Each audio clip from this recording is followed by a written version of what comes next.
But the next one, September, is that. That's how the advantage is for being over at we'll wait and see which program industry is coming for us.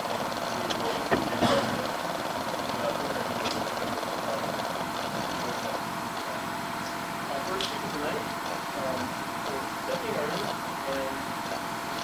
Martin and even Bomey from Arbor.com, and talk about our new features of the Meetup site. Alright, well, yeah, like I said, I'm Nathan Bomey for Arbor.com, and so here to me because I'm using the other side for sitting with the crowd as a reporter. And I cover business technology news. I've been doing it in Ann Arbor for 3 years at the Ann Arbor Business Review, which was a weekly business journal that published from 2003 until last year. I'm sorry. We merged the Business Review and the Ann Arbor News together.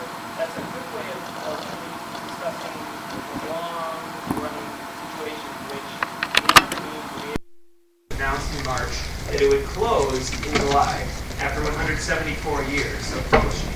And at the same time, a couple months later, they announced that my publication, the Business Review, would be merged into Arbor.com, and this whole new website would be launched to be both a twice-a-week newspaper, Thursdays and Sundays, and a daily news site to replace the Ann Arbor News. So I'm joined today by Stephanie Murray, who is formerly of the Ann Arbor News, and now she's the community director for Arbor.com. So we'll be doing the presentation. I know we only have a few minutes. But I want to focus, on the business model for Arbor.com and also the content for the site. And Arbor.com is taking a real different approach to journalism. If you take a quick look at the site, what you'll see is that it's a completely different format than what you would see on, say, mlive.com or the New York Times website or the Washington Post. All, excellent sites in, some respect.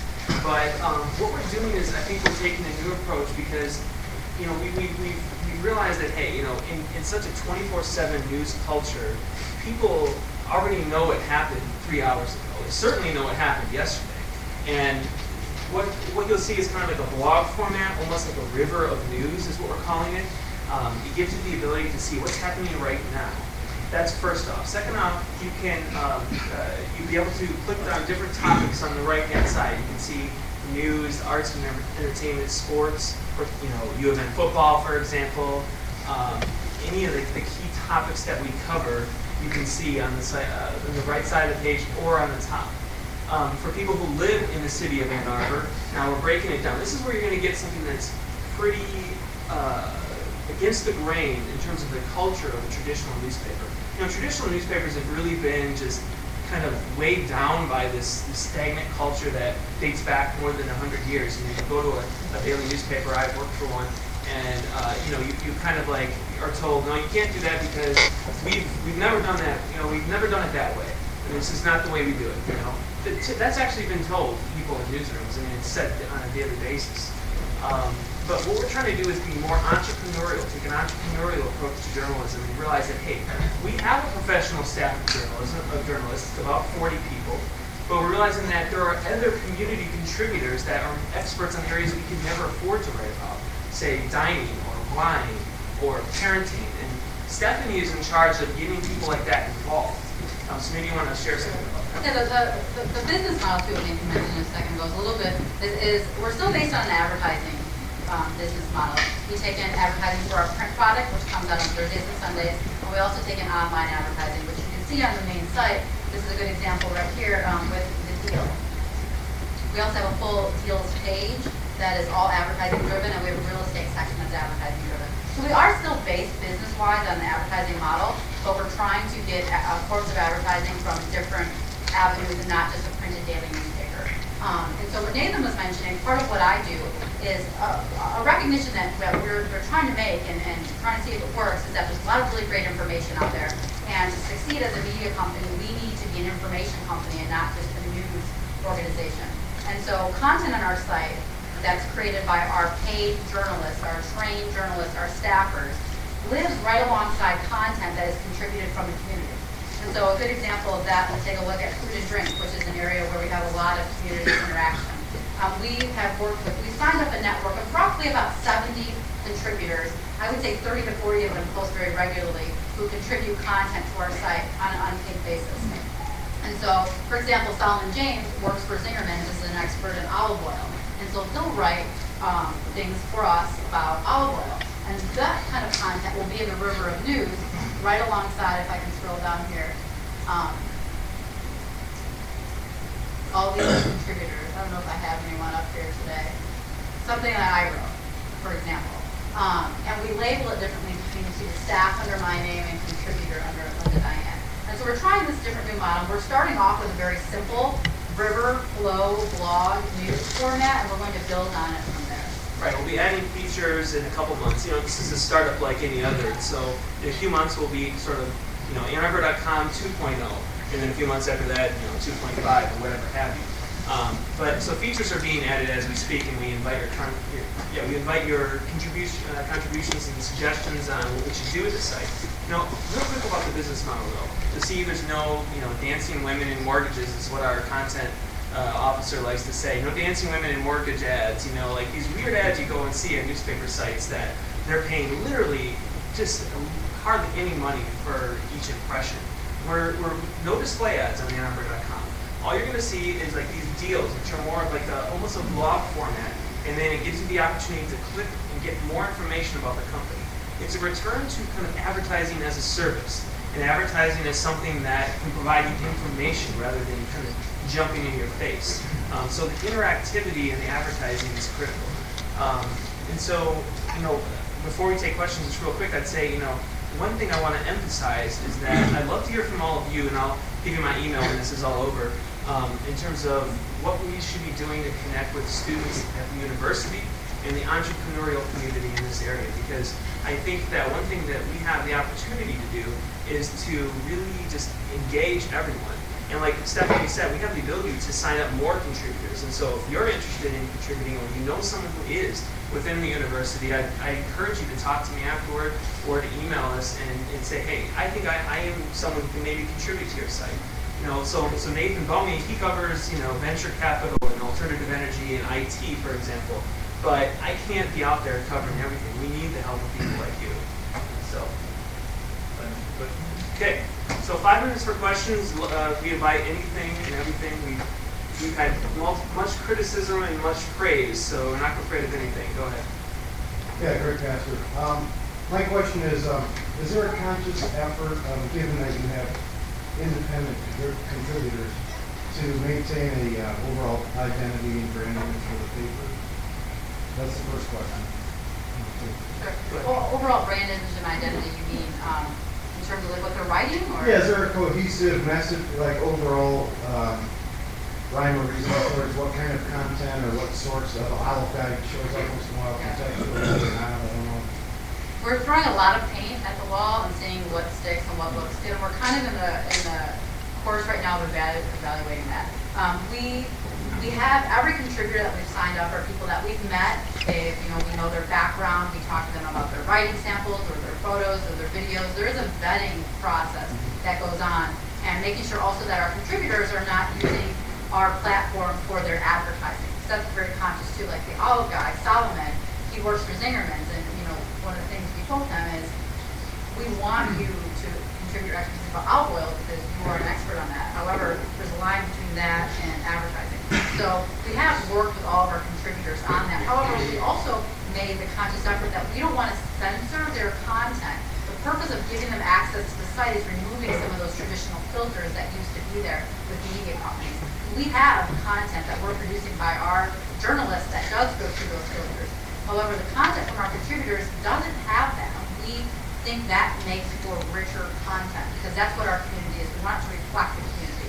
So we don't give them specific, we sign them up to write about a specific topic, and we kind of anticipate they're going to stick around that topic, but we don't tell them what to write about. We have to do this a certain way, which has its plus and minuses, and we're learning every day about things we maybe ought to tweak with that model. I had the same question, but I'll let this one. Way in the back.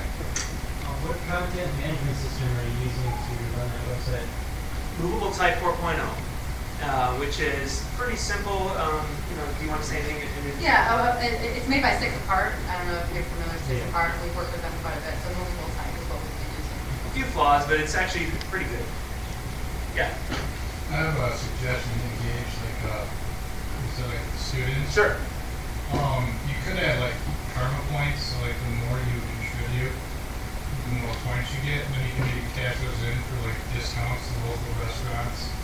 Yeah. Or something like that, so it can be a win-win for both. That's a good idea. Yeah, I didn't think about that. We have thought a little bit about on the advertising side, because the print product is still very important to us and very important to our community. And we've talked to some advertisers about, I don't know if you saw how you can vote on stories, one of the interactive site. You can actually vote on ads too.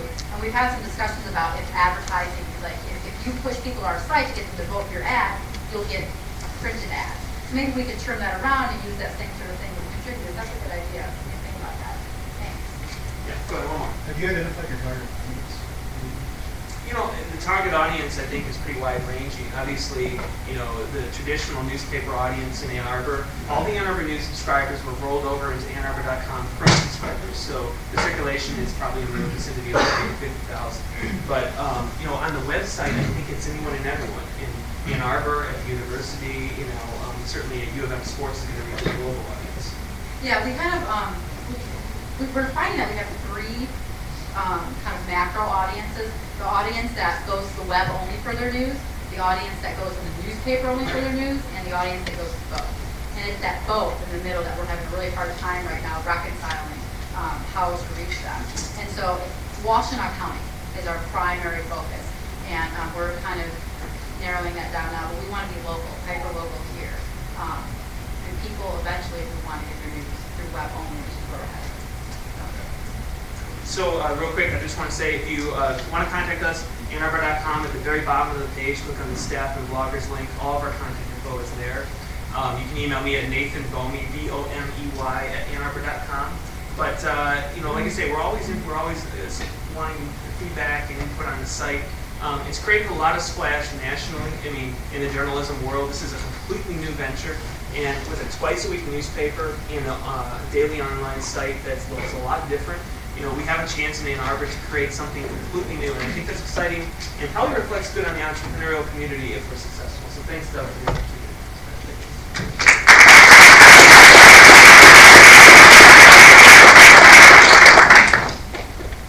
Thanks.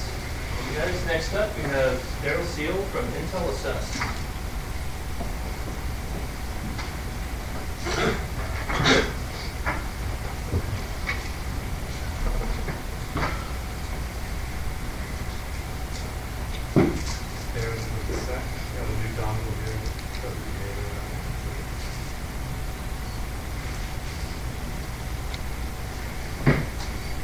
Hi everyone, my name is Deryl Seale. I'm the VP of Technology and the co-founder of IntelliSense.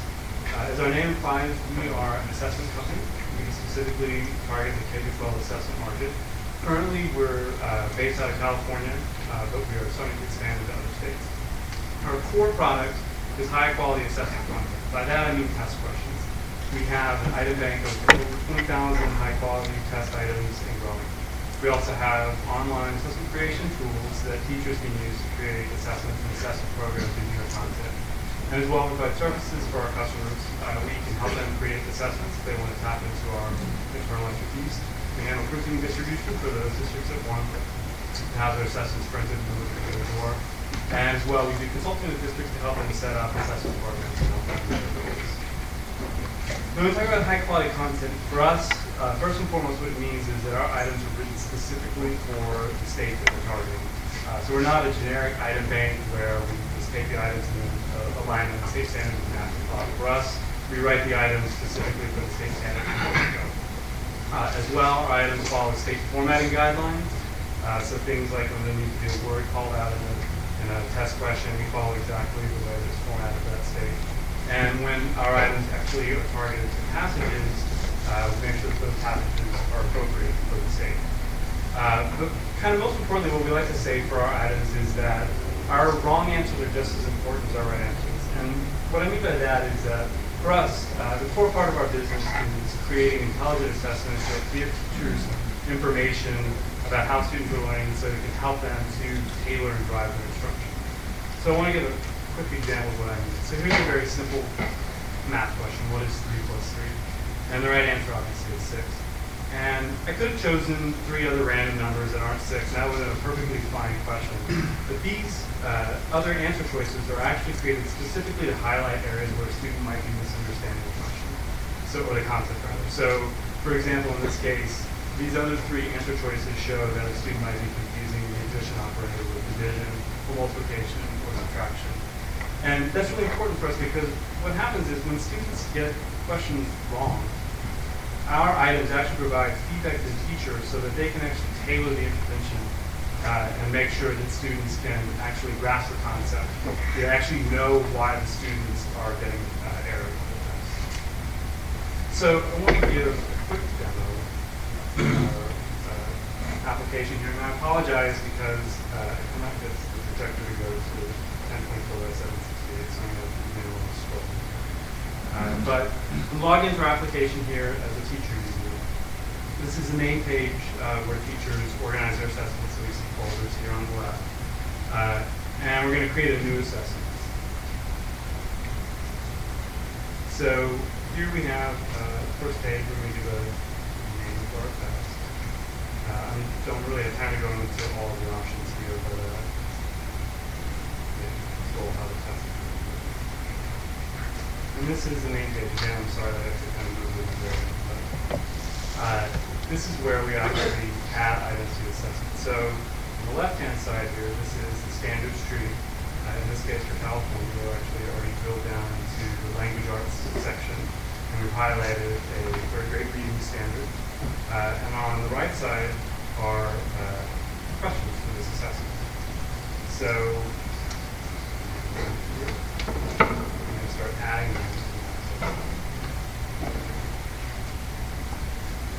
It shows here we have a summary view. It shows this keeps kind of running down the number of items we have on our assessment and the standards that we're covering. So go to the standards. Now we have different items.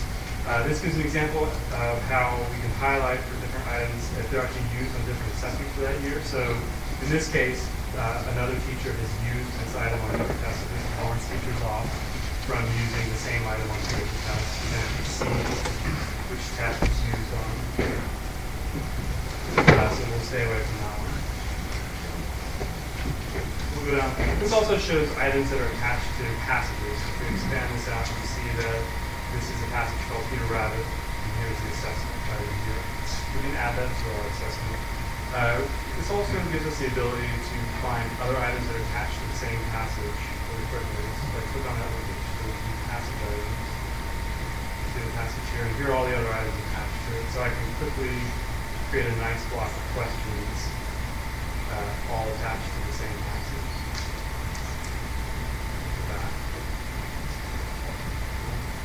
And as well, there's another important feature which is very useful for our users. User can always comment on our item. So this helps them if they, for example, find a typo for the item or some sort of error. But also, if they're looking for test questions, they don't see what they need, we allow them to tell us directly so they can make a request for a new item. And tell us what they need. And when they send it to us, this actually gets submitted to an internal tracking system, which is what we use to drive our item authoring, and teachers can use it to actually check on the status of that item. So now we've got like 6 items for our test, so that's enough to move on.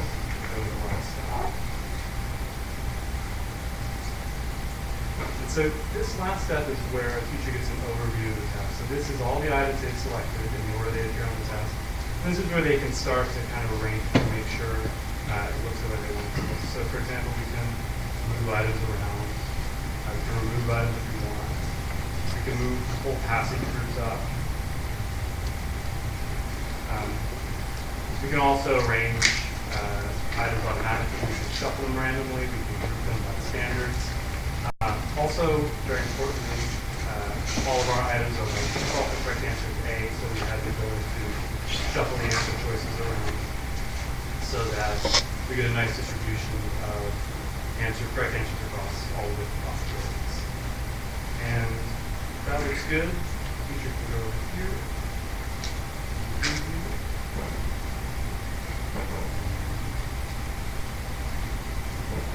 here we have a nice PDF for our assessment. We can customize our assessments to add district logos if we need to. Here is passage. Here's the items associated with that passage. And here are all the other items that shows that. And if you like what we're doing, we can click done. Go back to where we started. And the test we just created. So also this says they created an item request because they needed an item for the test that we didn't provide. So when they come to this page, they can actually see the status of that item. We have this exact view for our term authors as well.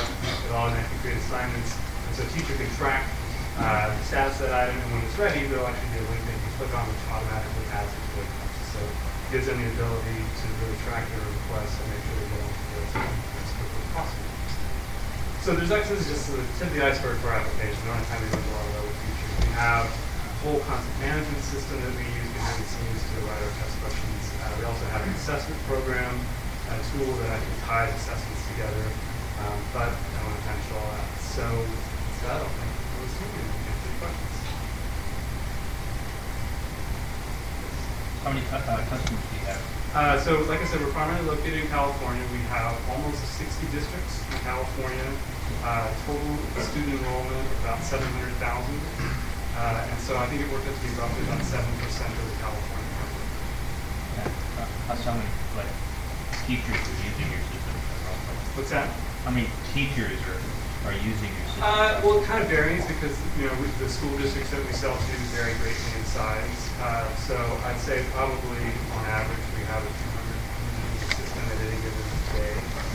But it kind of goes ebbs and flows according to the school cycle. Are you planning this at all for private schools, homeschooling, things like that?